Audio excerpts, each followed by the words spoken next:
O'rif aka aytgan uy shumi? Farruxjon aytgan uyimiz ana shu yerda. Har bir dardu hamlarga tabiiy. Bir inson bor bo'lmaydi topib.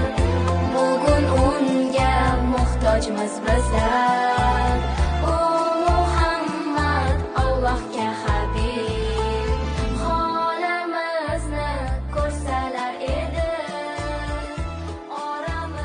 Biz katta restoranlarda emas, shu oddiy xonadonda kelib iftorlik qilishni afzal bildik. Har bir dardu hamlarga tabiiy. Bir inson bor bo'lmaydi topib. Bir sira o'qishdan ko'chib bordim shaharga. To'lov qilib qaytib keldim. Muhammad Allohga habib. Holimizni ko'rsalar edi. Oramizda yursalar edi. Chora topilar har dardga shaksiz. Mehr ila tayyorlangan taom juda ham mazali bo'lar ekan. Ko'rsalar edi.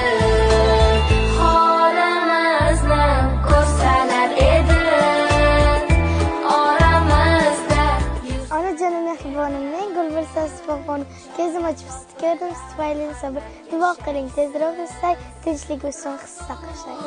Shu Ramazon oyida ehson qilganlar bor, kelmaganlar bor. Shularning otidan sizga arzimagan desa ham qabul qilasiz.